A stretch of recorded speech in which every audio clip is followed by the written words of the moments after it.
নমস্কার বন্ধুরা, সবাইকে স্বাগত আমার বাংলা ইউটিউব চ্যানেলে। আমি সুপ্রিয়া, আজ চলে এসেছি আরেকটা বিশ্লেষণ নিয়ে। তো বিশ্লেষণ শুরু করার আগে আগে তোমাদের দেখিয়ে দিই এই শাড়িটা।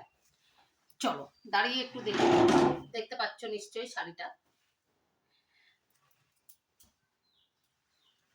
দেখে নিয়েছো। এবার এই শাড়িটার একটা গল্প আছে, বা এই শাড়িটা আমি কেন আজ পরেছি সেটা নিয়েও তোমাদের পরে জানাবো। আগে তোমাদের আমার আজকের যে বিষয়টা সে সম্পর্কে আমি একটু তোমাদের জানিয়ে দিই। আজকের বিষয় হচ্ছে এখনকার যুগের বিয়ে বাড়ি আর সেকালের বিয়ে বাড়ি। একালের আর সেকালের বিয়ে বাড়ির মধ্যে পার্থক্য কি? না, এখনকার যুগে বিয়ে বাড়িতে তোমরা দেখবে হচ্ছে লজে হচ্ছে সমস্ত বিয়ে বাড়ি, পৈতে বাড়ি, অন্নপ্রাশন থেকে আরম্ভ করে শ্রাদ্ধ বাড়ি বা যে কোনো জন্মদিন, বিবাহ বার্ষিকী, এখন তো সব কিছুই পালন করা হয়। বা এক মাস পূর্ণ হয়েছে বিবাহ বার্ষিকী, তারও কিন্তু লজেই হচ্ছে সব অনুষ্ঠান। তো সমস্ত কিছু অনুষ্ঠান কিন্তু লজেই হচ্ছে, বাড়িতে আর হচ্ছে না। কিন্তু আগেকার দিনে লজ বলে কিছু ছিল না। আমরা যখন আমাদের বিয়ে হয়েছে, আমাদের কিন্তু বিয়ে লজে হয়নি, আমাদের বাড়িতে প্যান্ডেল করে ছাদের উপর প্যান্ডেল হতো, সেখানে সবাই যেত। আমাদের যখন আমাদের বিয়ে হয়েছে, আমাদের কথা বলছি, ছাদের উপর আমাদের প্যান্ডেল হয়েছিল। প্যান্ডেলের উপরে মুড়ি আর মুড়ি টুড়ি খাই সমস্ত কিছু। বা দুপুর বেলে রাত্রেবেলায় যে আয়োজন হয়েছিল অতিথিদের জন্য, কন্যা যাত্রীদের জন্য বা বরযাত্রী, সমস্ত কিছু কিন্তু ওই ছাদের উপরে।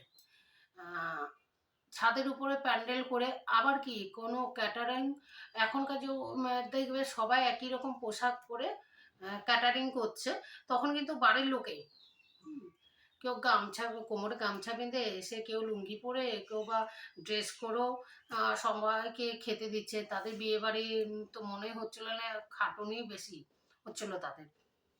আমরাও করেছি। আমরাও দুপুরবেলা কাউকে ভাত খাওয়ানোর থেকে মুড়ি খাওয়ানো সমস্ত কিছু আমাদেরকেও করতে হয়েছে। ক্যাটারিং ছিল না, তখন রাঁধুনিরা থাকতো, রাঁধুনিরা রান্না করে দিত। আর কিছু পাড়ার ছেলেদের বলে দেওয়া হতো যে পরিবেশন করার জন্য, এইটুকুই, ব্যাস। কিন্তু একটা অন্যরকম একটা মজা ছিল তাতে।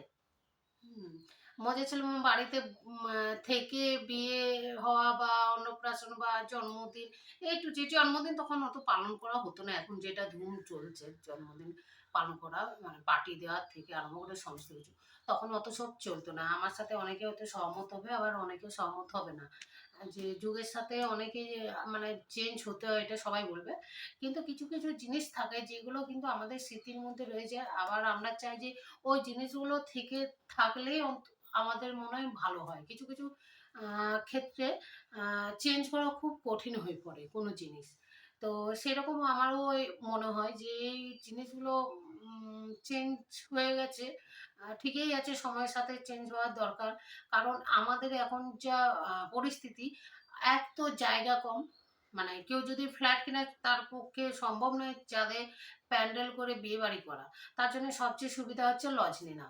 আবার যাদের বাড়ি আছে তাদের ক্ষেত্রেও অসুবিধা, তাদের সীমিত জায়গা, ছাদও সীমিত, তার আশেপাশে কোথাও তুমি জায়গায় ফাঁকা দেখতে পারবে না।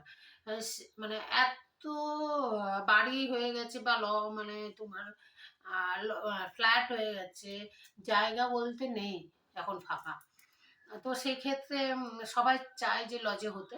তো আগে আমরা যখন বিয়ে বাড়ি গেছি বা অন্য বাড়িতেও খেয়েছি, দেখতাম যে নিজের বাড়িতে তো প্যান্ডেল হয়েছে, আবার পাশের বাড়িতেও বলে দিচ্ছে যে আমাদের মানে কিছুদিনের জন্য প্যান্ডেল করব আপনাদের বাড়িটা। বাড়িটা মানে তোমরা দুতলা বাড়ি, একতলা বাড়ি, ওই বাড়ি না।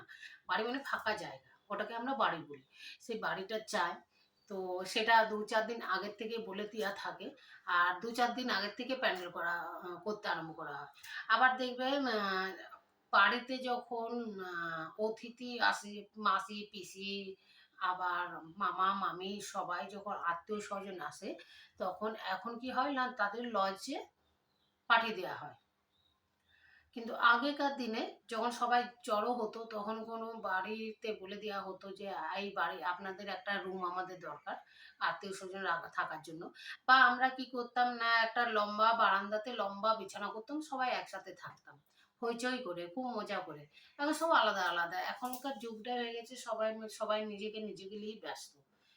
মানে শুনতে খারাপ লাগে কিন্তু এইটাই বাস্তব কিন্তু। তো যাই হোক, একটু তোমাদের শাড়িটা দেখিয়েছিলাম না, তো শাড়িটা সম্পর্কে একটু বলে দিই, নাহলে তোমাদের মাথায় অত থাকবে যে এটা কেন দেখেছি। এইটা হচ্ছে আমার মায়ের শাড়ি।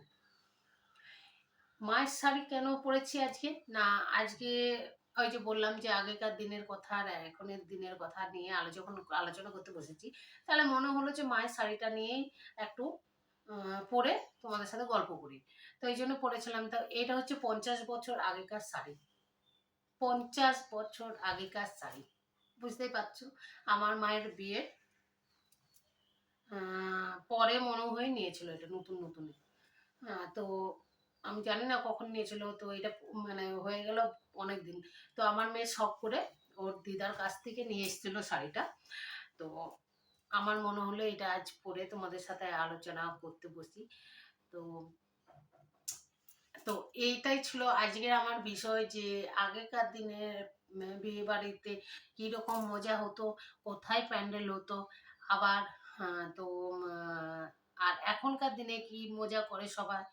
কারণ এখনকার যে ছেলেমেয়েরা তারা কিন্তু আগের যে কি বলবো অনুভূতি বা ওগুলো তো ওরা জানবে না।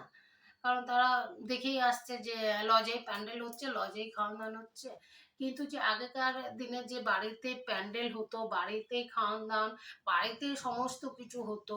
থাকা, খাওয়া, শোয়া, গল্প করার থেকে আরম্ভ করে বিয়ে হওয়ার থেকে আরম্ভ করে সমস্ত কিছু বাড়ির ৪ দেয়াল মানে ৪ গণ্ডির মধ্যেই হতো। সেটা কিন্তু এখন আর হয় না। তো এটাই আজ আমার গল্পর মেন বিষয় ছিল। তোমাদের সাথে আলোচনা করার ইচ্ছে ছিল, তাই করলাম। তোমাদের যদি আমার ভিডিওটা ভালো লেগে থাকে তাহলে অবশ্যই সাবস্ক্রাইব করবে, কমেন্ট করবে, শেয়ার করবে, আর অনেক অনেক আমাকে ভালোবাসা দেবে। আর আমি চাইবো যে তোমরা আমাকে কমেন্ট করো, কমেন্ট করে আমার কি ভুল, আমি কি কিছু ভুল বলেছি কিনা সেটা জানাতে, আমি হ্যাঁ ঠিক বলেছি কিনা সেটাও আমাকে জানাতে। তাহলে আমার আরও অনেক অনেক ভিডিও, ভালো ভালো ভিডিও করার কি বলবো উম, মানে করতে ভালো লাগবে। ভাষা খুঁজে পেলাম না কি বলবো। তো এখানেই আমার ভিডিওটা শেষ করছি। তোমরা ভালো থেকো আর সুস্থ থেকো। আর আমার কথা যদি ভালো লেগে থাকে তাহলে আমাকে অনেক ভালোবাসা জানাবে। তো এইখানে আমি আমার ভিডিওটা শেষ করছি, অনেক অনেক ভালোবাসা জানিয়ে। তো রাখছি, বাই আর নমস্কার।